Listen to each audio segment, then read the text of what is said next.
You'll never guess what started as a quiet Saturday on Jefferson Avenue in Springfield and turned into a moment the world couldn't stop watching. It began with a cane, a snap, and the unshakable grace of a woman named Cynthia Braxton, all while her son, someone people knew even if they didn't yet realize it, stood ready to rewrite what justice means.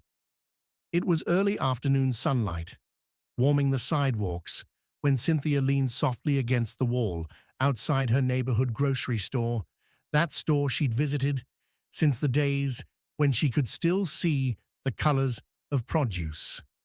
Her gray hair was pinned back with a silky scarf, a long cardigan wrapped around her shoulders, and in her hand, the cane she'd used for years tapped a gentle rhythm on the concrete. That tapping was more than sound. It was her quietly confident heartbeat, the slow metronome of her independence. She waited for a friend to pick her up, as she had done so many Saturdays before, as simple as that. People walking by thought they saw a fragile old woman, but those who knew Cynthia understood strength lived in her bones, in the soft certainty of her posture, in the smooth cadence of her cane. But the officer approaching her didn't know. He didn't stop to see her at all. He probably wasn't even paying attention to who she was or why she was there. His cruiser, parked too close, let out a diesel sigh as he stepped out, his boots hitting the pavement with weightier purpose than the cane's tap. "Ma'am," he said sharply, "you can't stand here. Move along." Her head turned toward him, her voice calm. "Officer, I'm waiting for a ride. I'm not disturbing anyone." "You're blocking the sidewalk," he insisted, his tone clipped, unyielding. "I'm off to the side," she said, trying to clarify, gently raising her cane to show him where she stood. Still on the periphery, still respectful, still just waiting. The tapping continued, only now it sounded fragile under the officer's impatience. People walking out of the store slowed, leaned across parked cars to watch. A delivery van idled as the driver peered through his windshield. The air around them felt thicker now, charged with nervous expectation. "I said, move along," the officer repeated louder. Cynthia tilted her head, her voice unperturbed. "I'm not moving anywhere until my ride comes. I've done this 100 times. Then, in a movement hotter than anger, he snatched the cane from her hand. Phones flicked into standby. A mother nearby gasped. A teenager behind her muttered into his shirt, "No way, man. I'm recording." Cynthia bent slightly, trying to find her cane, eyes searching where the ground met her feet. The cane wasn't there. Her hands hovered in the space it once occupied. Silence across the few feet of sidewalk bloomed, thick and raw, and then a snap, bone-crushing. A moment held wide in slow motion as the cane folded, shattered across his knee, the sound booming in daylight. She inhaled sharply. The sound of her independence breaking echoed in every chest around. Her cane lay in two lifeless halves on the concrete. No matter how steady her demeanor had been, her voice trembled as she demanded, "Why would you do that?" The officer's answer was muttered, low, "You're obstructing." By now, phones lifted. A teenager in a red hoodie shouted, "Yo, I'm recording this." A woman pushing a stroller cried out, "She's blind. Are you serious?" It wasn't just a statement. It was a question everyone felt in their gut. How could this happen? People's outrage clustered around her. Cynthia bent down as best she could, fingers trembling, reaching for the cane's broken pieces.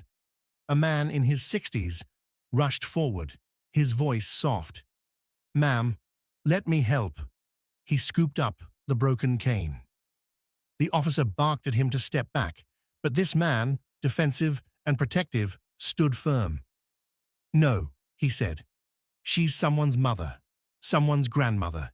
You humiliated her. The crowd's murmurs rose into a chorus. A woman's voice, "Get his badge number."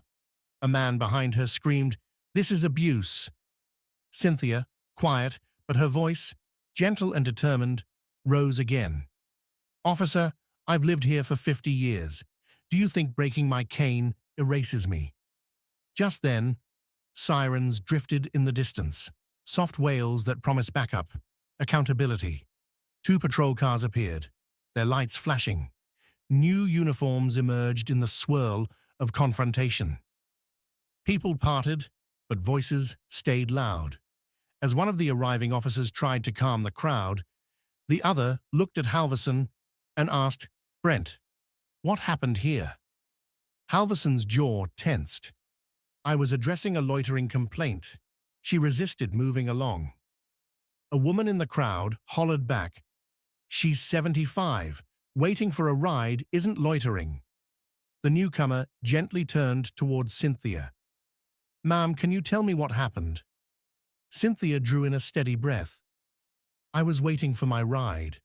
I wasn't blocking anyone, and he took my cane and broke it." Her voice was soft but firm, the tremor only underscoring her strength.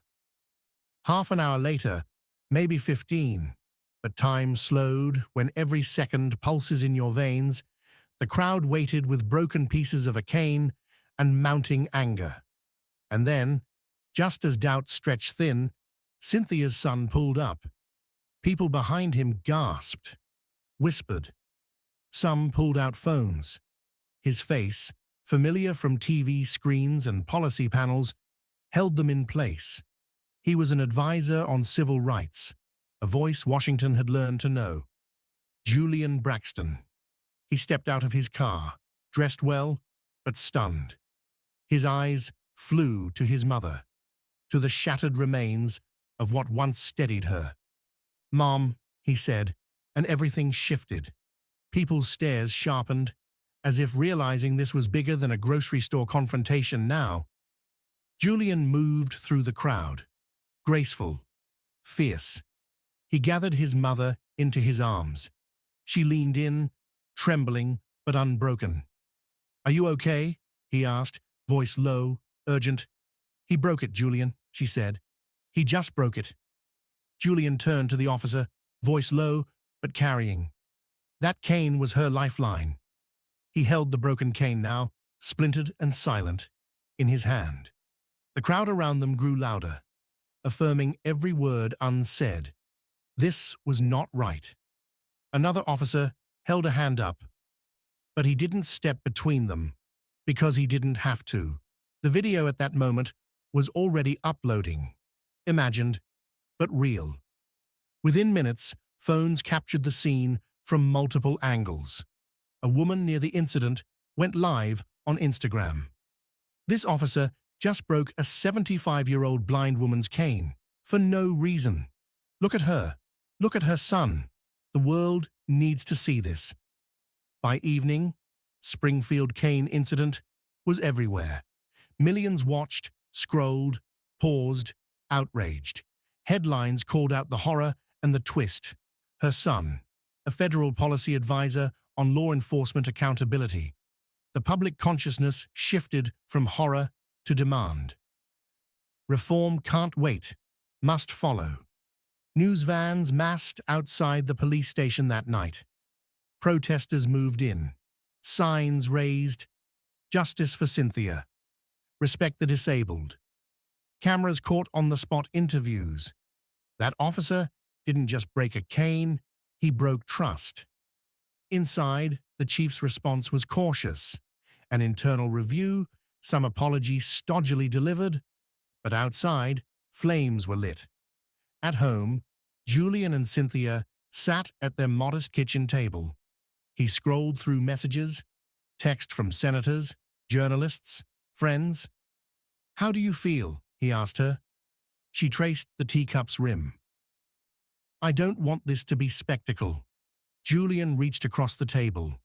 "This isn't spectacle, Mum. This is accountability, and you deserve it." Morning brought national news coverage. Officer breaks blind woman's cane. Son fights back. Her calm, direct explanation cut through airwaves. It was an attack on dignity. The following day, Cynthia was called before the city's internal review board. Journalists and protesters filled City Hall's steps. She entered, a woman supported by a son who refused to let her be broken again. In the chamber, she said simply what anyone could see. She was waiting for a ride. She wasn't blocking anything. The officer refused to listen and then broke her cane. "I didn't ask for this," she said, "but justice deserves attention." Julian stood beside her. He told them what that cane represented: her freedom, her daily courage. Jurors would later see the video in court, the crack, the gasp. Witnesses, including the young man in the red hoodie, the mom with the stroller, testified with tremulous anger in their voices. The teenager said, "She wasn't in the way. He just snapped it like it was nothing." The mother whispered, "I couldn't believe what I saw. She's in her 70s and she's blind." Then it was Cynthia's turn. Guided gently to the stand by her son, she spoke with quiet power. "That cane wasn't just a stick of wood," she told the jury. "It was my freedom, my independence, the world I built in sound and touch." And he shattered that in a single snap. Jurors blinked, reporters scribbled. Julian sat with clenched hands, trembling beneath his calm. Officer Halverson took the stand too. He was smaller now, stripped of uniform swagger. "I thought it was obstruction," he said. "I regret it." The prosecutor tested him. "Do you believe Mrs. Braxton deserved that?" His voice broke. "No." A hush passed through the courtroom, tension released in empathy. The defense spoke kindly of a mistake. The prosecution spoke firmly of justice. Jurors deliberated behind closed doors. Minutes felt like hours. When they returned, their verdict was clear: guilty, misconduct, civil rights violation. In that moment, something bigger than a broken cane was restored: accountability.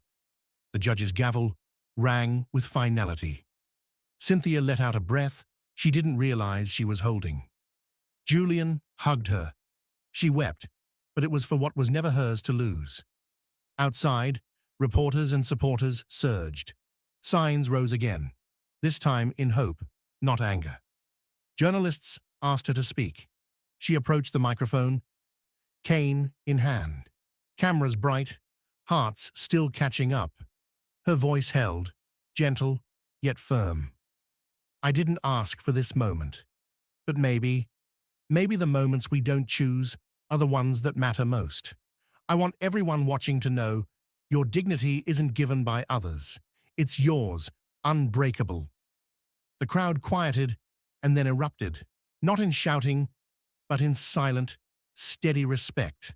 Reforms followed: new training for officers about disability, stronger disciplinary protocols, a task force to mend community police relations. In public, the city pledged change. On the ground, neighbors brought flowers, visited cautiously, offered tea, a hug.